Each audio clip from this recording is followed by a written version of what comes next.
divorce and cohabiting couples than couples that save themselves for marriage. You are infusing doubt into the very fabric of your relationship. It's there. It'll always be So there. trust is not being built. It rattles it. It damages it. It makes it very hard to feel safe and completely trusting. And when you're infusing something like that into your relationship, I think it also sends a message that we're willing to make major compromises for some short-term gain. And that'll ultimately hurt that's a pattern formation. In other words, what happens when you encounter other choices that you have to make? If you've been willing to compromise here, you might be more willing to compromise around some finances in your marriage, infidelity in your marriage. Why is that so devalued today? I mean, Jean and I, that was our courtship. I mean, I remember our first date, I shook her hand. I think she thought I was weird, but I really wanted to make a commitment to the Lord that I was going to do this well. And, I think eventually 2-3 weeks later, after 4 dates, I think I kissed her on the cheek. And then we were writing each other notes about, could you be the one? It kind of went the right way. Yeah. Now, by God's grace. But I am, I guess, saddened that so many young couples today don't see the value, the gift that you're bringing into that relationship. Even if you were sexually active before, to recommit your path to the Lord and to say, I want to do this part right, Lord, help me to do that. Why is that devaluing occurring? Sitting here listening to you, one thought that hits me is that I don't think that couples in our day and age have a different answer to how then do we prepare for marriage. I mean, very few couples end up getting good quality premarital counseling.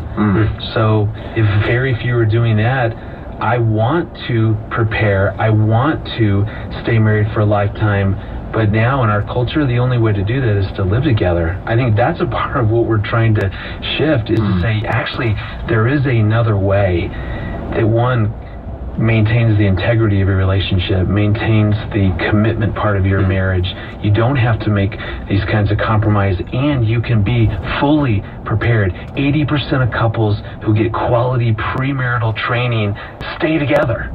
Wow. There's another way. Yeah, there is, and we want to come back next time because we don't have time to go through that list right now, but talk about premarital counseling, talk about the actual kind of practical tools that we can provide young people to begin to prepare for their marriages and to prepare very wholeheartedly for their marriage once they're engaged. Let's come back next time and talk about your 12 ways to have a great marriage, to whet the appetite, leaving and cleaving, lifelong commitment, honoring each other, spiritual intimacy, once you're married, physical intimacy, positive communication. Let's touch on those next time and put tools in the hands of folks to use them. Can we do that? Absolutely. Yeah, right. That'd be great.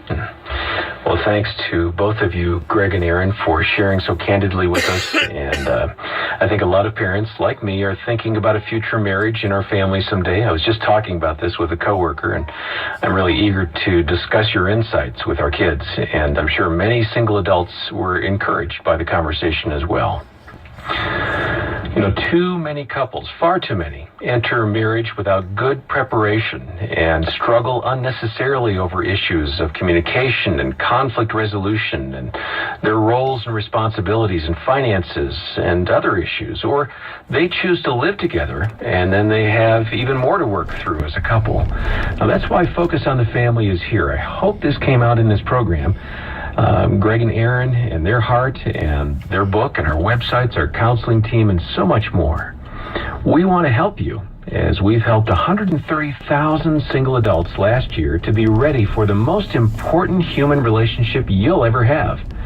And we want to help you experience a solid, lifelong, thriving marriage that future generations of your family will look up to. We stand at the ready. We're a phone call away. The number is 800-232-6459. 800, the letter A, and the word family. Or you can find details about the various helps we have at focusonthefamily.com/radio. When you get in touch, be sure to look up Greg and Aaron's book, Ready to Wed. And if you've been married for a while and you'd like to help other couples enjoy the fruits of a godly marriage like you're experiencing, let me invite you to join our marriage prep team today. With your support of this organization, the resources I mentioned are only available because of generous friends like you who believe in what we're doing and want to equip that next generation. We're counting on your continued support so we can help even more couples to build a really thriving relationship in the future. So please, donate generously at focusonthefamily.com/radio or when you call 800-A-FAMILY. And please allow us to say thank you for your gift of any amount by sending a complimentary copy of the Smalley's book, Ready to Wed, which I hope you'll pass on to a dating couple or a single adult who could really benefit from it. Our program will